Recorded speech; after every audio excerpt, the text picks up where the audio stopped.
Yo, what up sa inyo mga tol? So, nandito na naman tayo sa bagong video ng GTA Samp, no? At yun nga mga tol, so may tuturo lang ako sa inyo napaka simple at syempre importanteng bagay na rin sa GTA Samp nyo, no?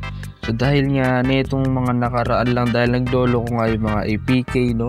So, ito mga tol, ito yung naglolo ko din. So, hindi pantay yung crosshair niya. So, tignan nyo, kapag bumaril ako mga tol. So, yan. So, hindi siya pantay. Pero iba mga tol, mas malala pa dyan, no? So, iba yung crosshair, talagang ang layo pagdating sa paglabas ng bala, mga tol. So, kung sa tumatama yung bala, ang layo ng crosshair nila. So, itong sa akin, hindi naman masyado malala. Pero, yung mga nasa Discord natin, mga tol, na nagpapatulong sa atin, nakikita ko yung kanila, talagang malala, mga tol. Napakalayo talaga. So, kaya, ngayon, mga tol, meron lang tayo medyo na-discover na makakatulong dito sa problema na to mga tol, no? Kahit pa paano mga tol, matutulungan yung mga players na makatutok sila na maayos dahil sa problema na to. So ito mga tol, napakadali lang din naman nito. So download nyo tong Crosshair Hero na to mga tol sa Play Store lang. So Play Store lang ng mga tol, so wala na kayong babayaran, wala na kayong na link dito sa video natin. So sa Play Store lang din mga tol. So papakita ko sa inyo kung paano to gamitin.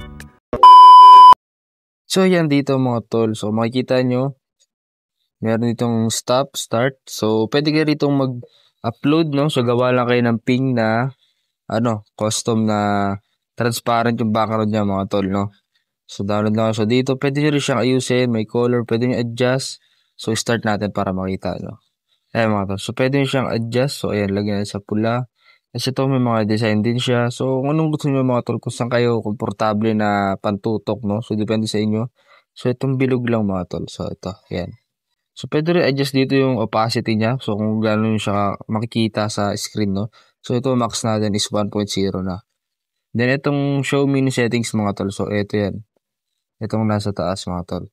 Ito mga tol. So ito yan, yung mini settings. So open nyo rin yan para kailangan natin sa in-game mga tol. So para ayusin natin. Then itong auto start when opened mga tol. Ayan. So open nyo rin yan. Dito sa baba mga tol.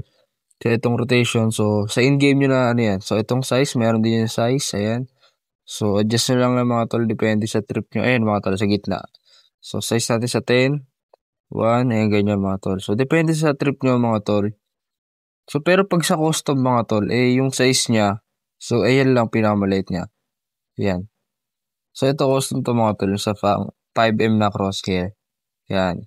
So, pero dito tayo sa built-in mga tol. So, wait lang. Tanggalin natin tong custom muna. Dito muna tayo. Yan. So, ito. Siguro 10 lang. 10. Ayan. Then, ito mga tol yung nasa baba. So, sa in-game na natin naayusin yan. At download nyo rin to pala mga tol. Nasa description box din. Ay, nasa pin comment natin yan mga tol. So, itong Sight M16 na transparent. So, para hindi magdoble yung crosshair nyo. So, kung meron kayo nakasalpak, so, gawin yung transparent. So, ito, download nyo to. So, salpak nyo lang sa TXT tool mga tol. So, punta muna tayong TXT tool. Papakita ko sa inyo paano salpak to. So, dito mga tol, ayan, TXT tool. So, Android. Hindi. Depende kung nasa yung nyo mga tol, TXT nyo. So, ito sa mga tol. So, depende naman kung saan nyo ilalagay, no? So, kung may access sa data, wala. So, ito, TXT. Then, from images, mga tol, with alpha. Ayan, with alpha. Site M16, nasa na?